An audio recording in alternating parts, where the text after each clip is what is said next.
نبينا محمد وعلى آله وصحبه ومن تبعهم بإحسان إلى يوم الدين أما بعد.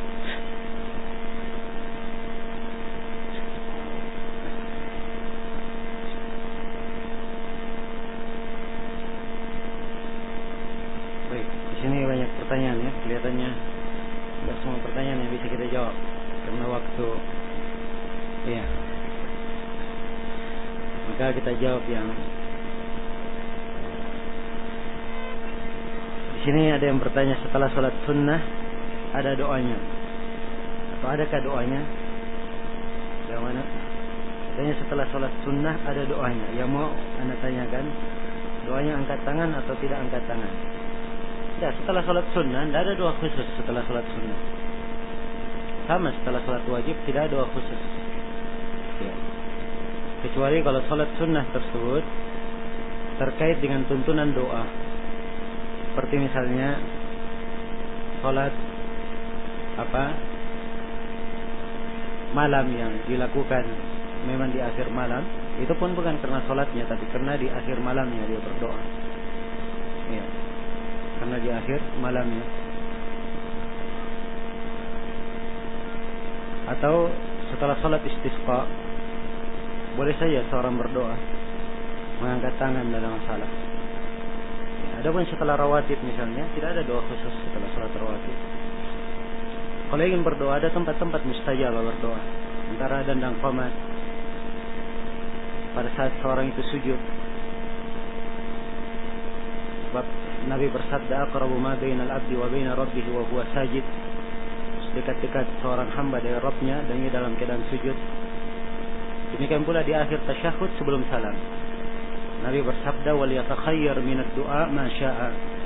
Hendaknya dia memilih dari doa apa yang dia kehendaki. Demikian pula dari tempat mustajabah berdoa adalah pada hari Jumat, seluruh hari Jumat itu. Tapi paling afdalnya setelah salat asar sampai terbenamnya matahari. Ya. Demikian pula di sepertiga malam terakhir, sebab itu adalah waktu an-nuzul, turunnya Allah ke langit dunia. Kemudian Allah mengampuni. Allah berfirman, hal min mustaghfirin fa'aghfir lah, hal min sa'ilin fa'utiyah. Apakah ada yang mohon ampun, saya ampuni untuknya. Apakah ada yang meminta, maka saya akan kabulkan permintaannya. Dan banyak lagi tempat-tempat yang lain. Yang jelas sepanjang hal tersebut ya, tidak ada doa yang dilakukan, dia berdoa, dia tidak ikat dengan waktu, tidak ikat dengan tempat tertentu, maka tidak ada masalah, kapan saja dia berdoa. Tapi kalau dia ikat dengan waktu dan tempat tertentu, maka itu harus ada dalilnya, harus ada dalil khusus yang menjelaskannya. Mana yang lebih kuat, pendapat yang merapatkan kaki atau merenggangkan kaki saat sujud? Ya, saya sebenarnya tidak terlalu senang membahas ini ya, sebab kalau hal terlalu ada silang pendapat, ya saya buka bagi siapa yang yang ingin mengikuti pendapat dalam masalah itu, sepanjang dia mengikuti dengan dalil. Tapi kalau dia tanya saya secara pribadi, ya, maka yang saya ketahui bahwa merapatkan kaki ketika sujud itu ada haditsnya, tapi haditsnya lemah. Ya. Nah, di antara yang melemahkannya Syekh Muqbil rahimahullah dalam ta'liq beliau di dalam Mustadrak al-Hakim. Demikian pula Syekh Bakar Abu Zaid ada tulisan khusus melemahkannya. Dan saya sendiri yang saya pernah bahas tentang hadis itu, saya lebih cenderung kepada pendapat yang melemahkan. Kalau dia adalah lemah, maka asalnya kaki itu tidak ada tentunan, ingin terbuka, ingin tertutup, itu tidak ada masalah. Ya, kemudian saya ingatkan juga, kalau misalnya ada yang melihat kaifiat salat seseorang, maka jangan serta-merta dia menyalahkan sebelum dia tahu apa dalilnya. Sebab saya sangat paham bahwa ikhwah itu kebanyakan pegang sifat salat Syekh Al-Albani. Ya, dan itu adalah pendapat seorang alim. Ya, belum tentu ulama yang lain seperti itu pendapatnya. Jelas seorang berpegang dengan dalil. Kalau itu yang dipegang dengan dalilnya, silahkan, tidak ada masalah. Sama dengan menggerakkan jari telunjuk ini. Masalahnya saya kira sudah. Kalau mau tanya saya pribadi, saya ada tulisan khusus berkaitan dengan pelemahan hadis itu. Ya.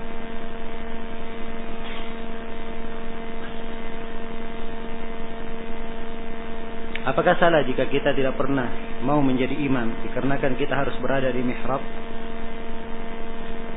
Ya. Sekarang dilihat siapa yang bertanya ini. Kalau dia adalah imam yang ditunjuk di situ, dia tidak mau jadi imam karena alasan ini, maka itu adalah kekeliruan. Sebab adanya mihrab, kalau memang bukan dia yang letakkan, itu bukan kesalahannya. Bukan kesalahannya. Ya. Kemudian tentang masalah mihrab itu sendiri, memang saya sendiri lebih condong kepada pendapat para ulama yang mengatakan tidak ada syariatnya mihrab itu. Tapi harus diketahui bahwa ya, sebagian para ulama seperti Syekh Shalal Fauzan dan lain-lainnya menganggap tidak ada masalah dengan mihrab. Sebab mereka anggap itu sebagai suatu hal yang sudah berjalan di tengah kaum muslimin dari dahulu dan tidak ada pengingkaran. Ya. Jelas? Maka ini jangan menjadi alasan sehingga seorang meninggalkan apa yang sewajibnya dia lakukan. Kecuali kalau dia makmum misalnya, kalau lagi makmum jadi imam, dia bukan memang diwajibkan menjadi imam, tidak ditugaskan, maka bukan keharusan dia untuk melaksanakan hal tersebut. Tapi kalau diantara orang yang sholat, dia bacaannya yang paling bagus, maka ini tidak boleh dia berlaku seperti ini. Dia harusnya mengimami manusia. Sebab Rasulullah bersabda dalam hadits Ibnu Mas'ud riwayat Muslim, ya ummul qaum aqra'uhum li kitabillah. Yang menjadi imam bagi suatu kaum adalah yang paling qari'nya, yang paling bisa membaca Al-Quran sesuai dengan tajwidnya.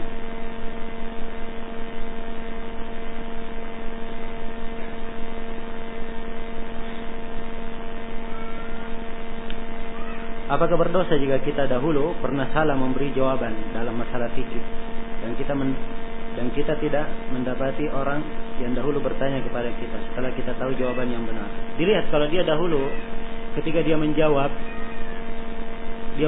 sesuai dengan dalil, ya, walaupun belakangan nampak bahwa dia keliru, maka ini diharapkan mudah-mudahan dia dimaafkan. Tapi kalau dia dari awalnya menjawab tanpa ilmu, maka ini adalah sebuah dosa yang dia harus bertobat kepada Allah darinya. Tidak boleh berbicara dalam masalah agama tanpa ilmu. Wala taqfu ma laysa laka bihi ilm. Inna as-sam'a wal basara wal fu'ad kullu ulaika kana anhu mas'ula. Jangan kalian berhenti di atas sebuah perkara yang kalian tidak mempunyai ilmu tentangnya. Sungguhnya pendengaran, penglihatan dan mata hati semuanya akan dimintai pertanggungjawaban.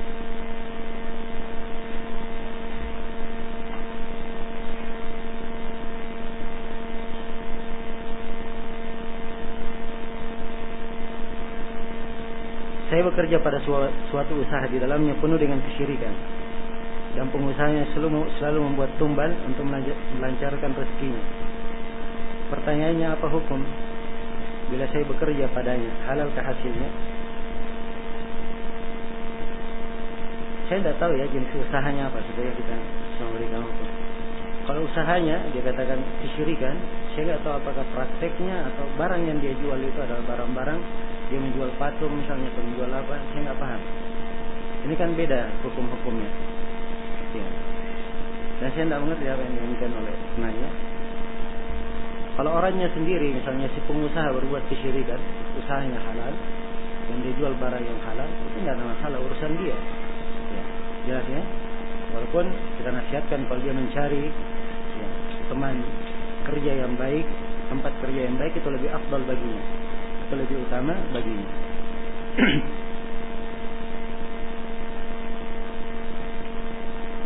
Apakah masuk kamar mandi dengan sendal dan memakai sorban adalah sunnah? Ya. Adapun masuk kamar mandi dengan menggunakan sendal, ini hanya sekedar istihsan dari sebagian ahli fikih, sekedar anggapan baik saja dari sebagian ahli fikih. Ya. Dan itu adalah hal yang tidak ada dalilnya. Kemudian memakai sorban, ini mungkin sebagiannya memahami dari menutup kepala ketika membuat hajat. Dan itu dibangun di atas hadis yang lemah. Dibangun di atas hadis yang lemah. Maka itu adalah hal yang tidak disyariatkan.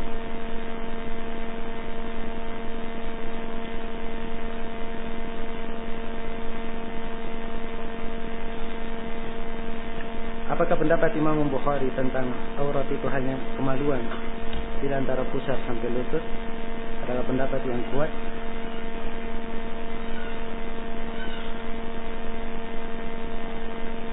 Ini saya tidak ingat ya nasnya. Seingat saya Imam Al-Bukhari memberi judul bab dengan beberapa pendapat.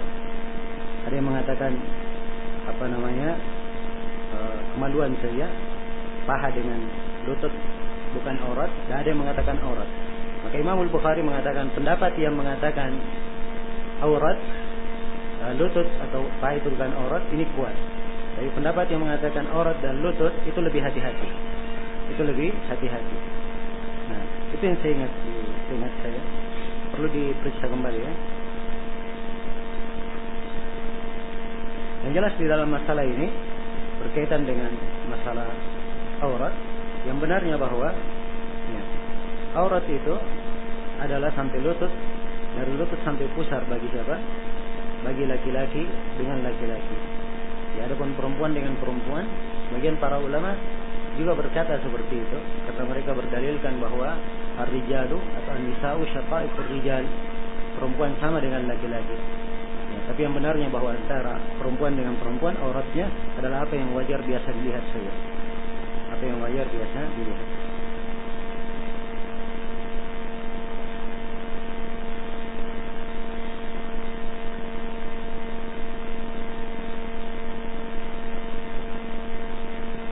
Bagaimana hukum orang yang saling bertabrakan, baik disengaja maupun tidak sengaja, secara dan lalu lintas? Apakah ada kafaratnya dan apakah harus mereka lakukan masing-masing? Ini masalah banyak keterkaitannya. Ya. Karena itu saya sering ingatkan kepada ikhwah yang bertanya itu, kalau bertanya juga harus tahu cara bertanya bagaimana. Ya. Ada masalah-masalah dipertanyakan. Kalau misalnya antum tanya seperti saya di sini, saya hanya menjawab saja. Ya, kalau mungkin istilah orang istilahkan hanya sebatas orang memberi jawaban atau memberi fatwa. Jelas ya? Saya bukan seorang qadhi, seorang hakim di mahkamah yang memutuskan orang yang berselisih, yang bersengketa, ada yang mencerai, menggugat, ada yang tabrakan, siapa yang membayar dan seterusnya. Itu urusannya di pengadilan, bukan urusan orang yang menjawab pertanyaan. Dibedakan ya. Ya, saya tekankan ada dua masail. Ada masail qada'iyah dan ada masail fatwa. Ada permasalahan yang berkaitan dengan qada', perhakiman, peradilan, itu tidak ada ditanyakan di sini. Karena itu antum saya beritahukan, para guru-guru kita tidak ada yang menjawab di masalah-masalah talak, di masalah-masalah cerai dan sebagainya. Itu mereka tidak jawab di majelis, disuruh ke pengadilan. Ya, jelas ya. Sebab memang kaitannya harus datangkan bukti, lihat apa yang diucapkan, bagaimana kata, konteksnya, lafaznya. Kecuali kalau pertanyaannya ilmiah, dia tanya misalnya bagaimana ketentuan talak sunni, talak bid'i, ya bisa aja diterangkan. Sebab ini penjelasan ilmiah. Tapi menghukumi pada pertanyaan ini kaitannya ke apa? Ke bidang fatwa atau qada. Jelas ya? Nah, di sini kesalahan sebagian ikhwah. Dia bertanya kepada ustaz, bentuknya minta fatwa. Ustaznya jawab. Tapi si penanya jawabannya dipakai untuk menghukumi orang. Dipakai untuk apa? Menghukumi orang. Di bab menjatuhkan vonis kepada orang. Ini salah, keliru namanya. Ini tidak benar metode yang seperti ini. Jelas ya? Maka harus diketahui bagaimana etika dan metode seorang alim ketika dia menjawab, di posisi apa dia menjawab, bagaimana keadaannya, keterkaitannya apa. Jelas ya?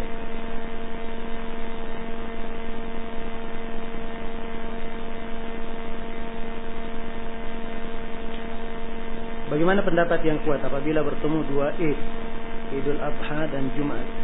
Apakah gugur sholat Jumat atau sholat duhurnya? Ya. Kalau mengatakan gugur, tidak ada sholat yang gugur. Jelas ya? Sholat itu tetap ada. Tapi yang menjadi masalah apakah Jumat ditegakkan atau tidak, itu yang menjadi masalah. Jadi kalau dia tidak hadir sholat Jumat, dia wajib sholat duhur di rumahnya. Wajib sholat duhur di mana? Di rumahnya. Bersamaan dengan itu yang saya nasihatkan kepada ikhwah, ini masalah memang silam pendapat. Ya. Dan Nabi sendiri berkata, Inna mujammi'un, kami menegakkan Jumat. Dia sebagai penguasa menegakkan Jumat. Yang ingin hadir silahkan hadir. Yang jauh rumahnya tidak ada masalah, dia tidak hadir. Ya. Jelas ya? Karena itu yang saya nasihatkan. Kalau misalnya di sebuah tempat di dekat rumahnya ditegakkan Jumat, maka dia hadir sholat Jumat. Jelas ya? Karena masuk di dalam konteks-konteks umum. Apabila dipanggil adzan dia dengar, dia datangi. Jelas? Demikian. Maka jangan terlalu banyak membuat hal-hal yang kadang berbeda dengan masyarakat secara umum. Kecuali kalau di masyarakat itu ya, tidak ada yang hadir misalnya di sholat Jumat, mereka duhur, ya antum sholat duhur. Ya, sholat duhur. Jelas ya?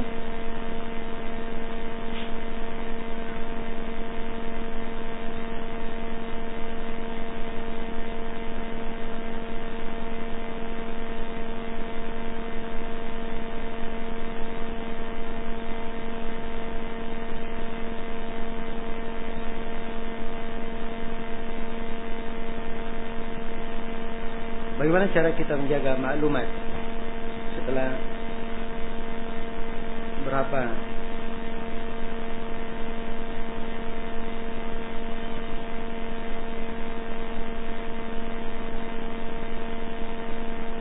kurang jelas ya, bagaimana kita menjaga nikmat berupa kemampuan mungkin untuk menghafal Al-Quran dan hadits Rasulullah SAW. Kalian ditanyakan bagaimana menghafal Quran dan menghafal hadis, cara-cara menghafal dimaklumi dan orang-orang berbeda-beda di dalamnya ya, tapi yang saya nasihatkan seorang itu sedikit demi sedikit continue, walaupun sedikit tapi dia continue dan menjaga. Karena dia tanamkan bahwa murajaah itu lebih penting dari menghafal, mengulangi lebih penting daripada menghafalnya.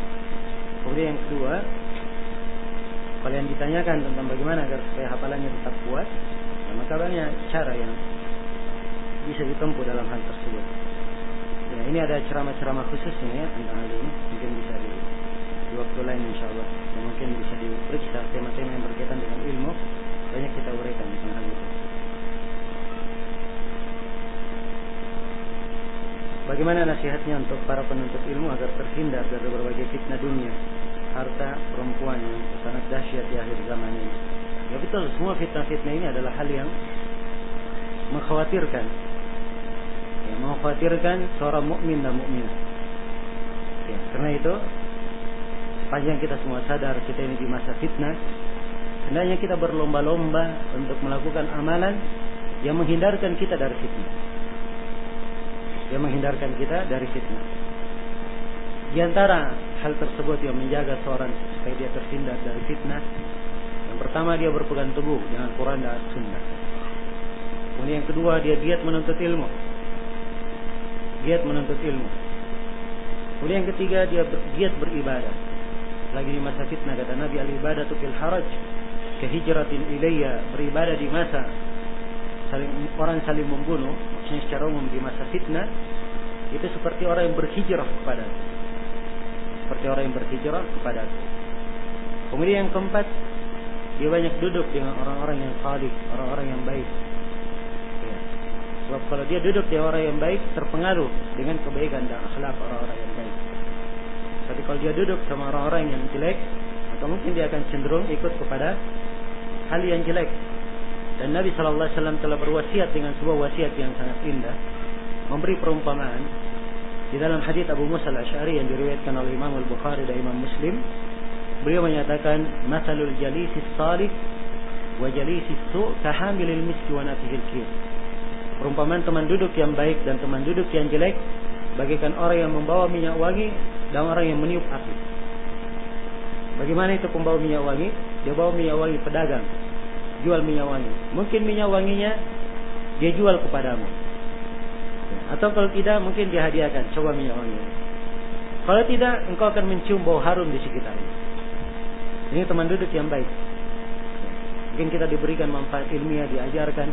Kalaupun tidak, kita lihat akhlaknya. Kita duduk bersamanya di waktu sholat, dia keluar pergi sholat. Dia duduk tidak menggibah orang. Jelas ya? Bicara, mengarahkan. Enak duduknya. Dengan orang yang teman duduk yang saleh. Tapi teman duduk yang jelek itu bagikan peniup api. Tahu pandai besi? Dia tiup api supaya berkobar api itu. Ini kata Nabi, salah sedikit apinya bisa meleset membakar kamu. Kalaupun tidak, kamu akan berada di suasana yang tidak enak di sekitarnya. Itu teman duduk yang jelek. Kemudian yang kelima yang menyebabkan seorang itu bisa terhindar dari fitnah, dia jangan masuk ke dalam perkara yang tidak ada manfaat baginya. Ya. Tinggalkan hal yang tidak ada manfaatnya. Kalau memang dia tahu tidak ada manfaat untuk dirinya, ya, jangan dia menoleh. Sebuah pekerjaan yang banyak manfaatnya lebih banyak, ya, dan sangat banyak. Tidak mungkin kita bisa melakukan semuanya. Jelas?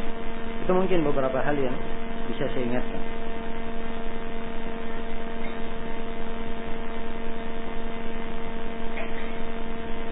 Bagaimana perihal atau masalah mencicil kredit kereta yang selama ini berkembang, namun berbeda antara harga cicilan lebih mahal dari harga kontannya?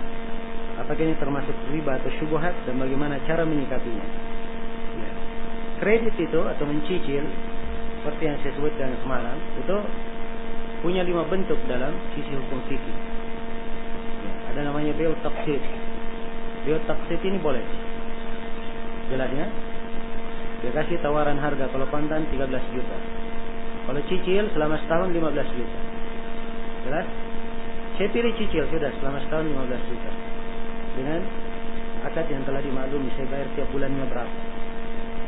Ini tidak apa-apa ya. Seperti ini taksir. Kebanyakan para ulama membolehkan. Bahkan Syekhul Islam Ibn Taimiyah, Syekh bin Baz, Syekh Ibn Utsaimin mengatakan bahwa sepakat para ulama tentang bolehnya. Yang seperti ini modelnya. Yang kedua ada namanya bai'ul ina. Ya, bai'ul ina ini kredit juga dalam bahasa Indonesia. Bentuknya saya punya barang, harganya 12 juta. Ya. Secara kredit. Maka si A datang kepada saya. Ya. Si A ini punya modal 2 juta. Dia sebenarnya beli barang saya bukan untuk barang itu, tapi ingin dia jual lagi. Saya tahu itu. Jelas ya? Maka dia datang kepada saya, sudah saya beli barang itu ini 2 juta panjarnya, ya, 10 jutanya saya bayar selama 10 bulan, 1 juta, 1 juta. Diambillah barang ini oleh si A, kemudian saya katakan kepadanya, saya datang kepada si A, sudah kalau begitu, sini saya beli kembali motornya, kontan 10 juta. Saya bayar lagi 10 juta, dia cicil kepada saya berapa? Tiap bulan, berapa? 1 juta. Ini bai'ul ina, ini riba. Jelas ya? Nah, yang ketiga namanya at-tawarruk. At-tawarruk ini sama bentuknya dengan yang kedua tadi, tapi bedanya saya beli barang, ya, atau si A ini beli kepada saya misalnya. Si A tidak jual kepada saya, tapi dia jual kepada si B, pihak ketiga dia jual. Nah, ini tawarruk namanya, 3 pihak. Ini silam pendapat para ulama. Kalau Syekh bin Baz beliau bolehkan, Syekh Ibn Utsaimin juga beliau bolehkan. Saya lebih condong tentang bolehnya hal ini. Pendapat bolehnya. Ya, yang keempat itu disebut dengan nama bai' al-murabahah lil amir bisyara. Itu yang saya terangkan semalam di pertemuan di masjid Al-Musabbihin. Saya terangkan bahwa kalau dia datang kepada pemodal, jadi bentuknya saya ingin beli motor. Harganya berapa? Dia secara kontan 12 juta. Maka saya datang kepada si pemodal. Saya tidak punya modal, saya datang, saya cari pemodal. Saya katakan kepada si pemodal, tolong belikan motor saya itu. Motor itu saya ingin beli. Tolong belikan, kamu beri harga, nanti saya cicil sama kamu. Jelas? Nah, ini seperti metode ini yang banyak dipakai sekarang oleh dealer. Kan pakai pemodal. Ya. Nah, ini yang seperti ini tidak diperbolehkan kecuali dengan 2 syarat. Dia boleh dengan berapa? 2 syarat. Syarat pertama, si pemodal harus beli dulu motornya. Sudah dia beli, dia pegang, nah, baru dia jual saya. Sebab kalau dia tidak seperti itu, dia akan masuk ke dalam larangan menjual sesuatu yang belum dia miliki. Jadi harus dia beli dulu, dia pegang. Dan sekarang kesalahan kebanyakan pemodal di dealer motor, bikin akad dulu di depan, setelah selesai akad semua tanda tangan, baru dia bayar kemana? Dealernya. Ini akad yang salah. Sebab dia menjual sesuatu yang belum dia miliki. Syarat yang kedua, nanti kalau misalnya si pemodal sudah beli barangnya, ternyata saya membatalkan tidak jadi beli, maka si pemodal tidak boleh paksa saya untuk membeli. Jelas ya? Itu 2 syarat. Yang kelima itu disebut dengan nama al-ijar al-muntahi bit-tamlik. Sewaan yang berakhir dengan pemilikan. Dia berkata di depan, ya banyak bentuknya ya, salah satu bentuknya. Dia berkata di depan ini barang, harganya 200 juta. Mobil ini. Sudah, mobil ini kamu jalankan, kamu lakukan kegiatan apa? Dan sekarang akadnya kita sewa. Jadi kamu membayar sewaan setiap harinya misalnya 200 ribu. Ya, selama 5 tahun maka mobil ini akan menjadi milik kamu. Jelas ya? Jadi akadnya sewa, tapi kalau sudah sampai 5 tahun, setoran yang terakhir langsung berubah akad menjadi apa? Menjadi kepemilikan. Ya, ini adalah hal yang tidak diperbolehkan sebab dia mengumpulkan 2 akad dalam satu transaksi, dan Nabi melarang itu. Naha an bai'ataini fi bai'ah. Beliau melarang dari 2 transaksi, ya, 2 akad di dalam satu transaksi. Nah, tidak ada hadis-hadis lain yang menunjukkannya. Baik. Jadi kalau ada yang ditanya apa hukum kredit dalam bahasa Indonesia, kalau dia langsung jawab begitu saja, ini adalah hal yang tidak detail di dalam menjawab. Sebab kredit dalam bahasa Arabnya itu banyak bentuknya. Nah,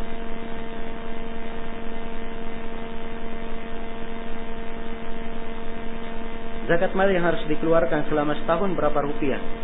Tidak dihitung berapa rupiahnya, tapi yang diketahui persennya, nisbatnya yang diketahui.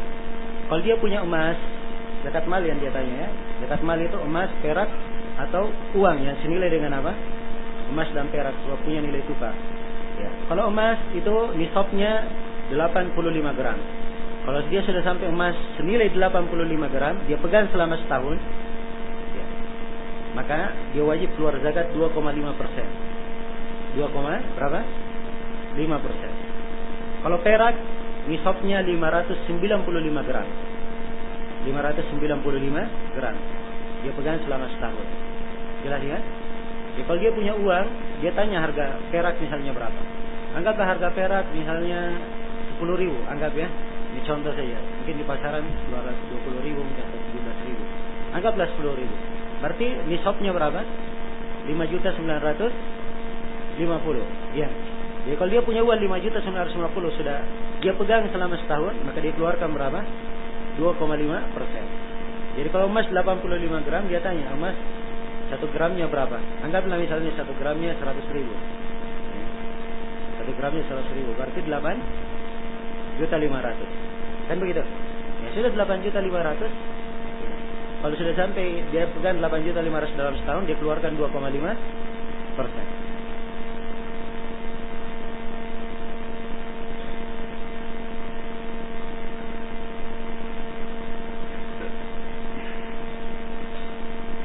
Ini banyak pertanyaan sebenarnya perlu pembahasan tersendiri. Apalagi masalah-masalah fikih, masalah.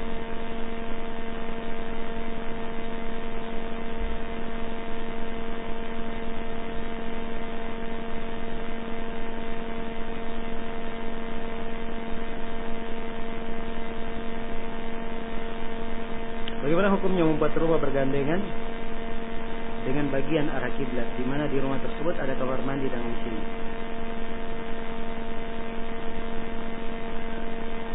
Arah kiblat masjid, maksudnya rumahnya di depan masjid atau rumahnya menghadap kiblat? Kalau rumahnya di depan masjid, tidak ada hubungannya antara rumah dia dengan apa? Masjid. Orang yang di masjid tidak sholat, tidak ada hubungannya dia di rumah. Jelas ya? Tapi kalau WC-nya menghadap kiblat, kamar mandinya menghadap kiblat, ini yang dipermasalahkan. Kamar mandi tidak ada masalah. Yang dimasalahkan itu kalau membuang hajat menghadap kiblat. Jadi maklum ya, dalam pendapat para ulama dalam masalah ini, dan saya sendiri yang saya pegang, ya, kalau dia di ruangan terbuka atau di tempat terbuka itu tidak boleh menghadap atau membelakangi kiblat. Tapi kalau di ruangan tertutup, ya, ini boleh saja, walaupun ya, afdalnya dia berhati-hati dan menghindari menghadap atau membelakangi kiblat. Afdalnya. Jelas ya?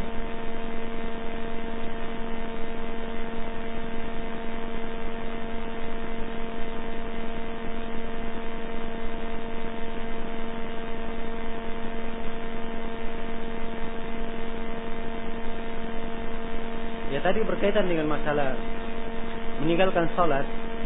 Ya. Meninggalkan salat itu berbeda pendapat para ulama. Apakah mengkafirkan pelakunya atau tidak? Yang dipegang oleh kebanyakan para ulama, ya, sahabat dan tabi'in, bahkan Syaqiq bin Abdullah berkata, atau Abdullah bin Syaqiq, beliau berkata, maka kanu yarawna syai'an minal a'mali tarkuhu kufrun illa shalah. Tidaklah para sahabat, para tabi'in itu melihat ada sebuah amalan yang kalau ditinggalkan mengkafirkan selain daripada salat. Dan dalil-dalilnya dari Al-Quran dan hadits banyak yang menunjukkan kafirnya. Di antaranya ayat firman Allah, "Fa in tabu wa aqamus salata fa ikhwanukum fid din." Kalau mereka bertobat dan menegakkan salat, wa atau zakat, dan mengeluarkan zakat, maka mereka adalah saudara-saudara kalian seagama. Ya, pemahaman dari ayat, ya, kalau dia tidak tobat, tidak salat, berarti bukan saudara dalam apa? Dalam agama. Nah, hadits Jabir riwayat Muslim, al-ahd alladhi bainana wa bainal kuffar as-salah. Perbedaan yang membedakan antara kita dengan orang kafir adalah salat. Dalam hadits riwayat Tirmidzi ada tambahannya dari hadits Buraidah, "Faman tarakaha faqad kafar." Siapa yang meninggalkannya maka dia telah kafir. Jelas ya? Maka ini lebih menguatkan bahwa orang yang meninggalkan salat itu dikafirkan, keluar dari Islam. Dan dari guru-guru kita di masa ini, saya tidak mengetahui ada yang berpendapat lain selain dari pendapat ini. Hanya mengatakan kafirnya. Syekh bin Baz, Syekh Ibnu Utsaimin, Syekh Mukbil, Syekh Shalih Fauzan, Syekh Ahmad Najmi, Syekh Zaid, Syekh Abdul Al-Abbad dan selainnya. Dimaklumi Syekh Al-Albani beliau tidak mengkafirkan. Jelas ya? Nah, kemudian bagi para ulama yang mengatakan kafir orang yang meninggalkan salat, itu mereka ingatkan dua hal. Hal yang pertama, hukum kafir ini adalah hukum apa? Hukum umum. Jadi kalau dia, sekali lagi saya bilang tadi, jangan langsung mendudukkan ke orang per orang. Ya, dia lihat misalnya bapaknya tidak salat, oh kafir bapaknya. Dia lihat tetangganya tidak salat, kafir tetangga gue. Itu salah, keliru ya. Sebab menjatuhkan vonis ke orang per orang itu belum tentu seperti itu. Ini ada ketentuan-ketentuannya, ada ilmu lainnya yang harus dipelajari. Jelas? Kemudian hal yang kedua yang harus saya ingatkan, bahwa para ulama yang mengkafirkan pelaku sholat, mereka ada dua pendapat. Apakah dengan meninggalkan satu sholat langsung kafir, atau banyak sholat dia tinggalkan baru dikafirkan? Jelas ya? Kalau seperti Syekh bin Baz, Syekh Shalih Fauzan, sholat apa saja yang dia tinggalkan, dia dikafirkan. Nah, tapi kalau Syekh Ibnu Utsaimin rahimahullah, beliau hanya melihat yang dikafirkan itu adalah orang yang meninggalkan kebanyakan sholat. Orang yang meninggalkan apa? Kebanyakan sholat. Ya. Nah, dan saya sendiri lebih condong kepada pendapat Syekh Ibnu Utsaimin. Jelas? Baik. Jadi ini pembahasan tentang orang yang meninggalkan sholat karena apa? Karena malas. Ingat ya pembahasannya, meninggalkan sholat karena apa?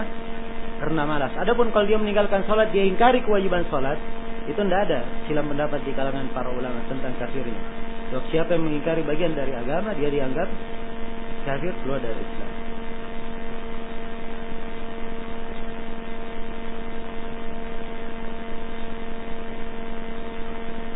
Menghitung tasbih itu disebutkan di dalam hadis Abdullah bin Amr bin As yang diriwayatkan oleh Abu Daud, Ibnu Hibban dan selainnya. Kana Nabi ya'qidu tasbih biyadihi. Kalau Abu Daud biyaminihi, tadi ada kelemahan pada kata dengan kanannya. Jadi Nabi menghitung tasbih dengan tangannya. Kalimat aqada, ya aqada itu dalam bahasa Arab melingkarkan. Jelas ya, melingkarkan. Jadi kalau dia menghitung tasbih, ya, caranya bagaimanapun, yang penting dia lingkarkan. Ada bentuk apa? Ingat ya, dia menjaga melingkarkan. Mau begini ya, mau begini. Ya, penting ada bentuk, dia melingkarkan. Adapun kalau dia hitung ruas-ruas jarinya, ini tidak ada bentuk melingkarkan. Lihat, ini menghitung ruas jari. Nah, hadits yang menjelaskannya ada kelemahan tentang menghitung ruas-ruas jari. Jelas ya?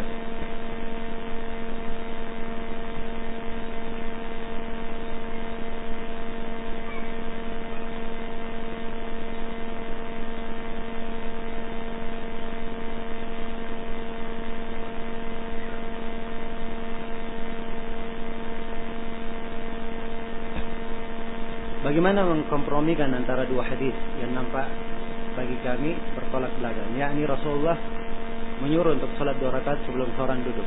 Ya, hadisnya ma'ruf. Nabi berkata, apa? Idza dakhala ahadukum al-masjid fala yajlis hatta yarka' raka'atain. Apabila salah seorang dari kalian masuk masjid, jangan dia duduk sampai dia salat 2 rakaat.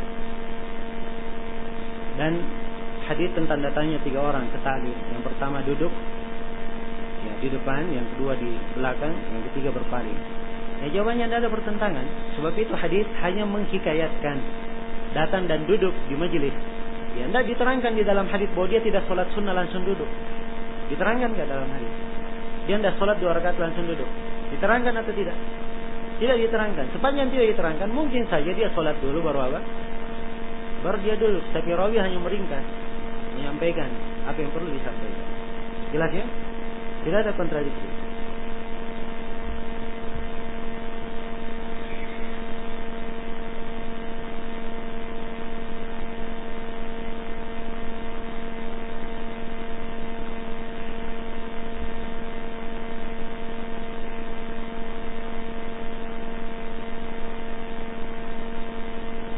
Kami pernah terlambat sholat berjamaah di masjid. Setelah kami tiba, sholat berjamaah sudah selesai. Apakah kami boleh sholat berjamaah lagi atau kami sholat sendiri-sendiri saja? Yang tidak tahu ini si penanya. Saya terus terang, kalau menjawab pertanyaan fikih seperti ini, saya agak riskan. Saya khawatir yang bertanya nanti mau membentur-benturkan. Mungkin Ustaz di sini ada yang pendapatnya begini, ada pendapatnya begitu. Yang jelas ya. Tapi kalau ingin tanya pendapat saya bisa aja menyebutkan. Jelas? Tentang bikin jemaah kedua, itu harus diketahui. Ada 2 hal disepakati oleh para ulama.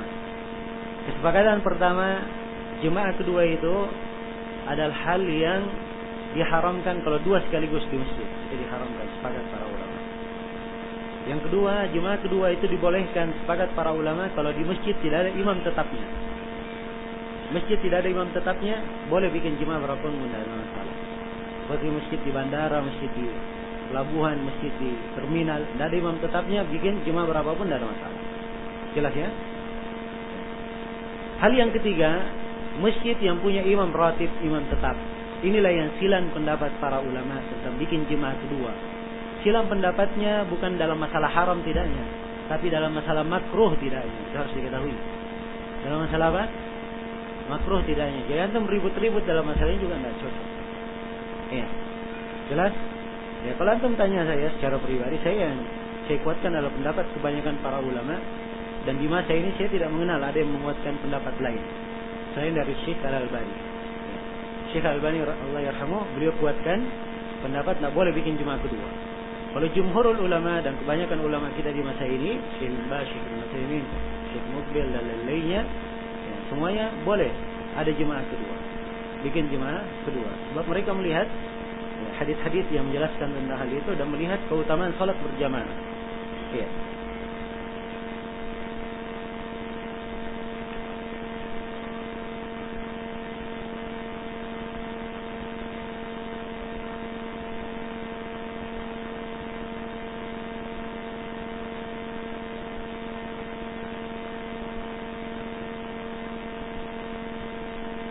Saya mendapati masyarakat di sekitar saya kebanyakan muslim, tapi dalam bermuamalah dengan saya merasakan banyak dari mereka melakukan kezaliman, kedustaan dan lain-lainnya. Saya merasa tidak nyaman dengan hal tersebut.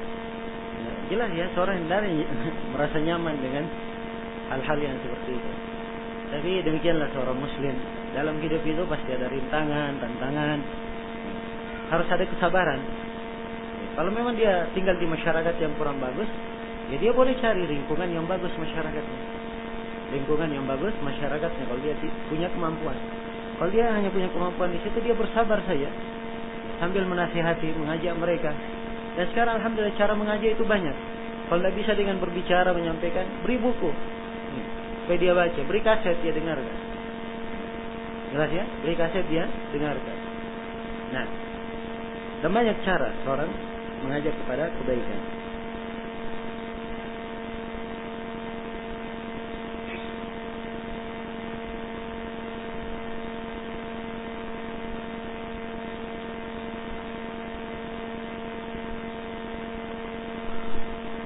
Orang tua saya sudah lama wafat, yang laki-laki. Semoga Allah merahmatinya. Apakah warisan yang ditinggalkan hanya rumah, tapi kami belum bagi-bagi warisannya, boleh atau tidak? Yaitu kesepakatan ahli waris. Kalau memang ahli waris mereka tidak mempermasalahkan, tidak ada masalah. Tapi saya nasihatkan, kalau memang ingin dibagi, segera dibagi. Sebab itu adalah ketentuan yang diterangkan hukumnya dalam Al-Quran. menunjukkan perkara yang penting untuk diselesaikan. Ya.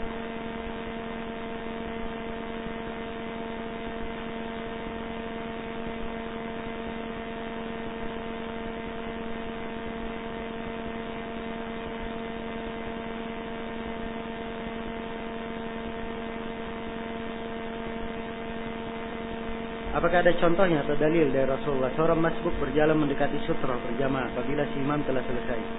Si masbuk melengkapi kekurangan rakaatnya. Jelas ya kalau masbuk melengkapi kekurangan rakaatnya itu jelas dia harus melengkapi. Kalau dia masbuk. Tentang masalah sutra, ya. Kebanyakan para ulama sutra itu tidak wajib. Ya. Dan sebagian para ulama menganggap bahwa sutra itu wajib. Saya sendiri condong kepada pendapat yang mengatakan bahwa sutra itu wajib. Sebab dalil-dalilnya jelas.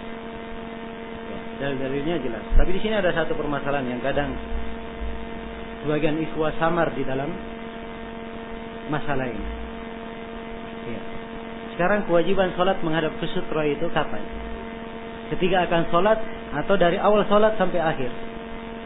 Nah, ini dibedakan ya. Jadi kewajiban, sebagian para ulama dia mengatakan kewajiban memasang sutra adalah awal dia mau sholat, kalau dia mau sholat dia pasang sutra, menghadap ke sutra. Jelas? Tapi begitu sutranya pergi, apakah dia wajib jalan ke depan? Itu tidak wajib. Tidak wajib dia jalan. Jelas ini? Ini pendapat yang pertama. Pendapat yang kedua dia katakan bahwa sutra itu wajib dari awal sampai akhir. Saya sendiri memandang bahwa pendapat ini ya, tidak begitu kuat. Tapi kalau misalnya ada yang mengambil untuk hati-hati itu lebih bagus darinya, lebih afdal. Lebih afdal. Jelas ya? Nah, karena itu ya, karena hukumnya memang seperti itu, maka antum lihat keadaan. Kalau saya sendiri saya anjurkan kepada ikhwan untuk melihat keadaan. Kalau dia sholat sendiri di masjid salafi, dia sholat sutranya pergi, dia maju ke depan, tidak ada masalah. Tapi di masjid umum dia sholat berjalan, ya, masyarakat bilang ini orang sholat atau berjalan ya. Jelas ya? Padahal asalnya hukum berjalan ini seperti yang antum ketahui tadi, silang pendapat di kalangan para ulama di dalam masalah ini. Jelas ya? Nah, saya teringat sebuah masalah. Dan ini saya ingin sampaikan kepada ikhwah sebagai suatu hikmah dari para ulama. Guru kami Syekh Shalal Fauzan pernah ditanya. Katanya, ya Syekh, apabila ada sebuah sunnah saya baca di dalam sebuah hadis, dan sunnah ini saya lihat banyak manusia tidak mengamalkannya, tidak menghidupkannya. Kemudian saya hidupkan sunnah ini di tengah manusia. Langsung saya hidupkan di tengah manusia. Apakah saya mendapat pahala di dalam hal tersebut? Apa jawaban Syekh? Kira-kira apa jawabannya? Kata Syekh, tidak. Bahkan kamu berdosa. Kecuali kalau kamu sebelum mengamalkan sunnah itu kamu ajarkan dulu manusia. Kamu ajari dulu mereka, ini sunnah, ini begini, baru kamu amalkan. Ya, so kalau dia langsung bikin hal yang aneh, ya, ini dari mana lagi, ini dari mana lagi. Akhirnya yang terjadi apa? Ribut. Ya. Yang terjadi keributan. Nah, makanya ya, seorang perlu menggandengkan antara dia pandai menjelaskan, menerangkan. Kalau dia tidak bisa terangkan langsung, ya, dia fotokopi bukunya, dia bawakan ini dalilnya tentang hal ini. Misalnya tadi sampaikan buku dia ini, yang jelas dia berusaha untuk menyampaikan, berusaha untuk menyampaikannya. Jelas ya? Sebab ini asalnya hal yang berkait dengan sunnah, bukan hal yang wajib. Beda dengan apa? Kewajiban. Kalau kewajiban ya dia tegakkan, siapapun yang mau menyelisihinya tidak ada masalah. Kalau kewajiban. Tapi hal yang merupakan sunnah, ya, dimaklumi ya, Nabi Ka'bah saja tidak langsung dia rubah. Kenapa? Karena khawatir beliau ada mafsadat yang lebih besar yang terjadi. Ya, saya ingatkan dari kaidah yang disebutkan oleh Ibnul Qayyim dan Ibnu Taimiyah, tidak boleh merubah kemungkaran yang akan melahirkan kemungkaran yang lebih besar. Ya.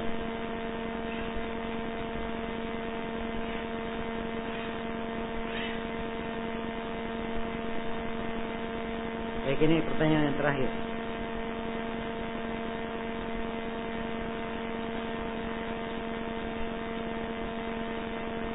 Ada seorang ahli sunnah yang memiliki seorang anak yang ingin belajar ke negeri jiran, seperti Yaman dan negeri yang lainnya.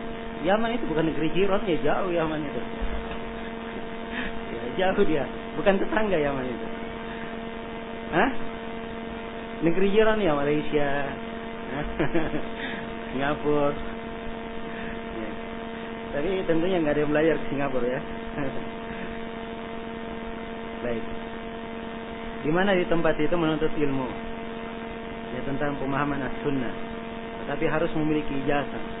Dan anak tersebut disekolahkan di pesantren sufi. Ya, dan selain as-sunnah. Atau sekolah selain as-sunnah untuk mendapatkan ijazah. Bagaimana tentang hal ini?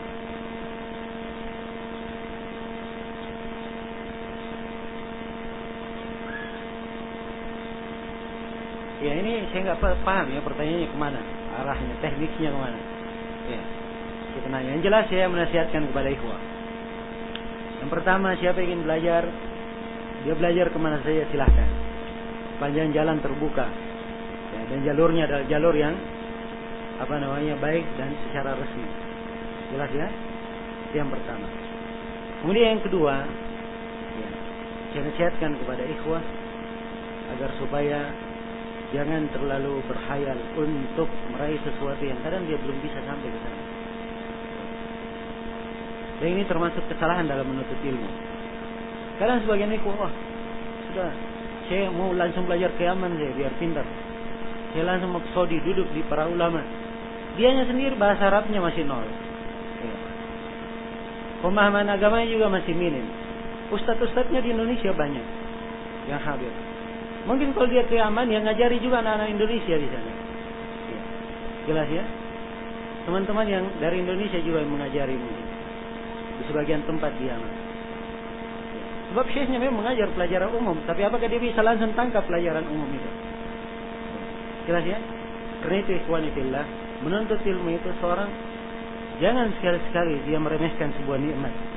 Adanya seorang ustadz di tempat dia, ya, maka itu harus dihargai. Dan harus bersyukur kepada Allah. Ada yang membimbingnya, membinanya. Ya. Sepanjang dia membina dengan dalil, dengan Al-Quran dan Sunnah, dia syukuri siapapun orangnya. Siapapun orangnya. Ya. Jelas ya? Sepanjang dia menyampaikan dengan ilmu. Jangan terlalu berhayal ingin belajar ke sana ke situ. Ya. Sebelum dia sendiri mendapatkan apa yang semestinya dia dapatkan. Karena itu dari etika sebagian as-salaf, mereka tidak melakukan menuntut ilmu keluar negerinya sebelum di dalam negerinya dia serap ilmunya yang ada di dalam negerinya sendiri. Baru dia pergi ke negeri lain menimba dari ulama lainnya. Dan itu memang perlu kesabaran ilmu itu, tidak tergesa-gesa. Ya, langsung mau loncat, naik rumah tidak pakai tangga. Ya, naik rumah tidak pakai tangga. Ya, maka hendaknya dipahami. Ya, dan dilihat metode. Jangan tiba-tiba ada yang bersemangat langsung mau begini dan begitu. Ya, sehingga subhanallah, saya melihat sebagian ikhwah. Ini terus terang, kenyataan dan terjadi.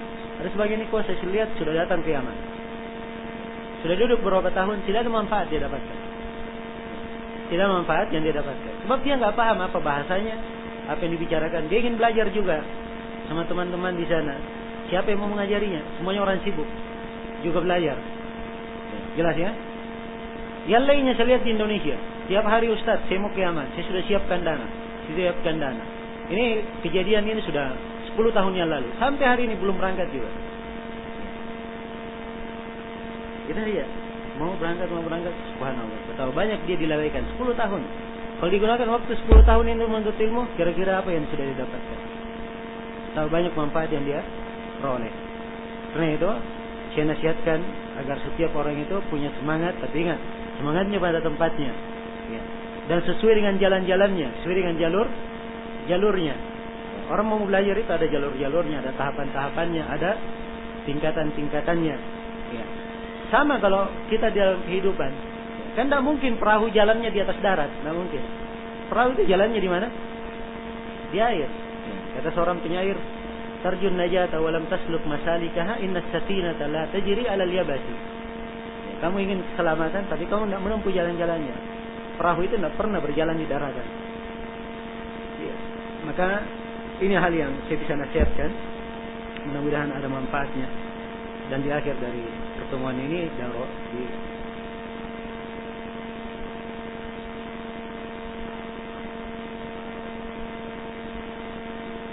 Jadi kalau misalnya dia masuk pakai visa turis, ya akadnya ya memang dia masuk untuk berkunjung. Ya, kalau dia sudah masuk ke pondok, dia tinggal di pondok itu, apakah dia punya izin tinggal atau dia punya izin tinggal, itu urusan dia dengan pemilik pondok. Apa peraturan di negara tersebut. Jelas ya? Sebab saya juga dengar kadang sebagian ikhwah kadang ada yang, ya kalau menurut saya agak berlebihan dalam menanggapi, itu tidak resmi menyelesaikan pemerintah dan seterusnya. Sebenarnya juga tidak seperti itu. Sebab ada hal-hal yang kadang ketentuan yang kadang orang yang tidak pernah ke Yaman tidak mengerti hal yang seperti itu. Karena itu saya katakan dilihat dari kebijaksanaan di pemilik pondok itu.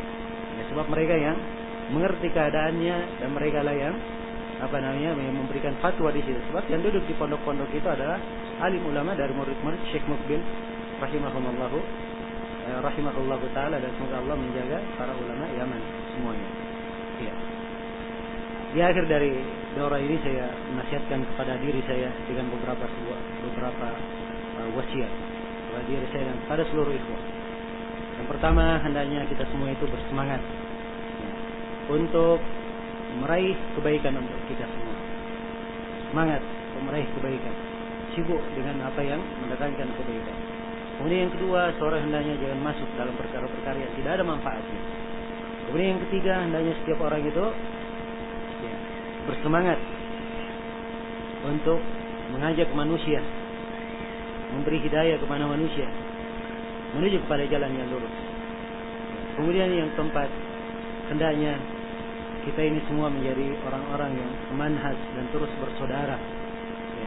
Kalau ada yang salah di antara kita, kita saling menegur, kita saling memperbaiki, saling mengingatkan. Kalau saling menasihati, nasihat yang bentuknya ingin membangun, memperbaiki, ada bentuk persaudaraan. Ya. Bukan nasihat yang ingin menjatuhkan salah satu dari pihak misalnya.